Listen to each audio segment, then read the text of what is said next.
So, what's up mga katulong? So, mayong buntag sa inyong tanan diha. So, inaot mo sa mayong panang buhay. So, mayong buntag no.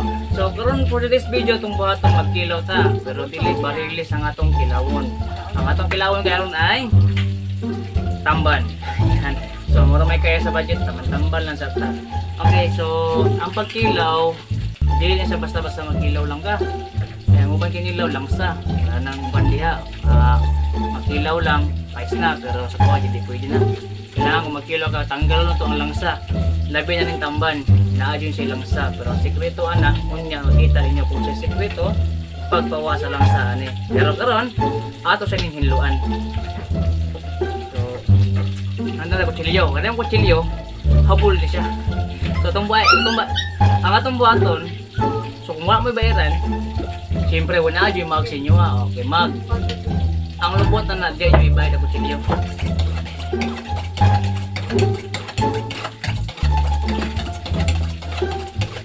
So, mga to, double purpose ang hugasan na yun eh. Hugasan na ito no.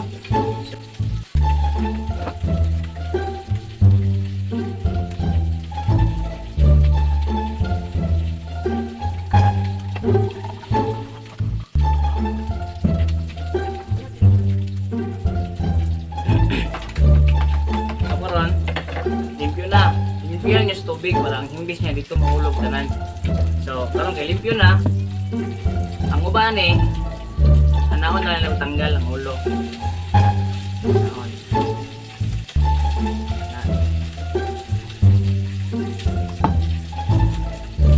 Yan yung labas. Itong asawa, si Wina, di man makagulo. Lahi man sa ulo ang kaulo itong isda. Lahi ang ulo ng isda. So, itong buhat lang eh, para idali rin ang trabaho. Iwao naman dali. Iwao naman dali tinain. Tapos nabiyuhan mo na. Bawa na mong ikog. So, kani siya. Hindi siya masayang eh. Ano? Naman may mga ero dali. Amo pa nang gisawan para sudan nila pabawa pa niya ito palihapon. Okay, di siya gabon sayang. Tanda dali. Tumawa na ni siya. So, ayan. Oh, alas tayong hinluan ng uban. A few inches later.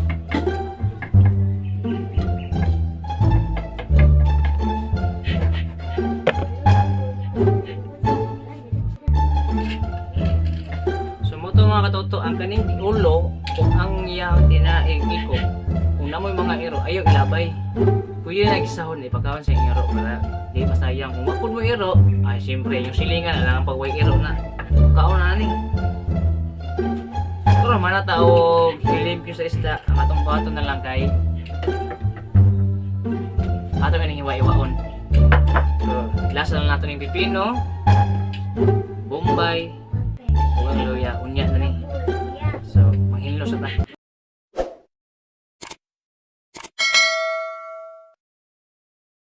So ayan mga katutuno, so isa sa mga tip na pampatanggal lang sa mga isda kung magkilaw ko kaya ang ice. So hindi medyo din siya labas, pero walaon na ito ang nangasani sa trabaho ng ice. So ang ice magod nag-absorb sila lang sa isda tapos ilabay niya sa tubig. So ato na yung dugmo ko ganda mo og basket na bustan. So dito na tayo butang ang ice na tapos butangan sa tubig, kasalan sa tubig sa ice. So, itong islanting gamay, parang yung tubig magawas.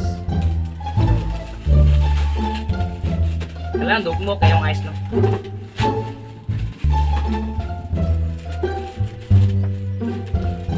So, okay na.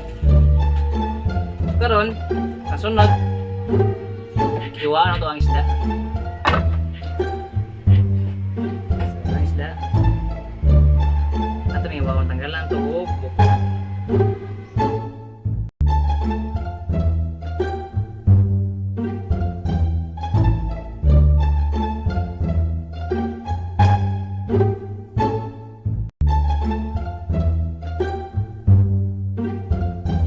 O yan mga katulong, so humana na ito tunga. So karon ato na pong sliceon. So para sa kuha, pa siya di kadagko.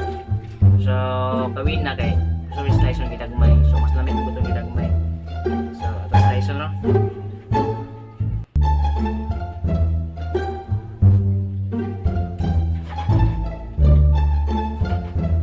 Karon mo ito ibutang sa ice para ma-absorb yan lang sa ice, ilabay niya sa ubos.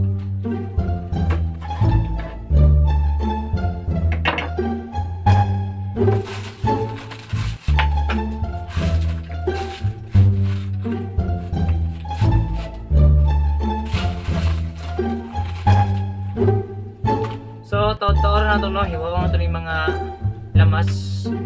So, kunya, may lamas na ito na siyang i-timplahon. So, at ang yun niya mga toto, ang finished product. 1 hour later. So, yan mga toto, no? So, gihawon na ako ang isda sa ice. So, karon ato na siyang timplahon. Muna limusito. Sunod. Yan. And next. Scene.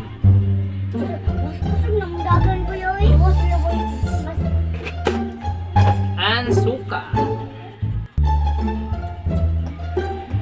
Yun. So, sabihin na to ang lamas. O, diba? Pula kang isda, no? So, wag yun siya lang sa mga lutok si Gamay. So, anong kayo? So, lamig kayo sa inikaw kaya ano, bugno ang isda. Mga kaglabas mo. So, kung nagabantay mo mga tutong no, so, dahan kayong pipino, ituyo na mo ni kay gusto kay mga on pipino, mga isoy. So, yan. Pipinoy, pipinoy, pipinoy, and okay, uy!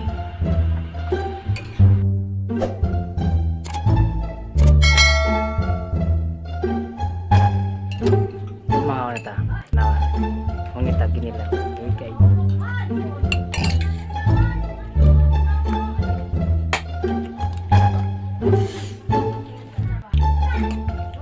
Labis na nasaktan Alto.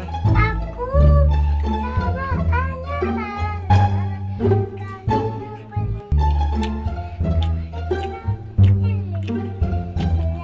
More magbarilis. So, mula ito mga katoto. Salamat sa inyong pagkatanaw. Thank you. God bless all.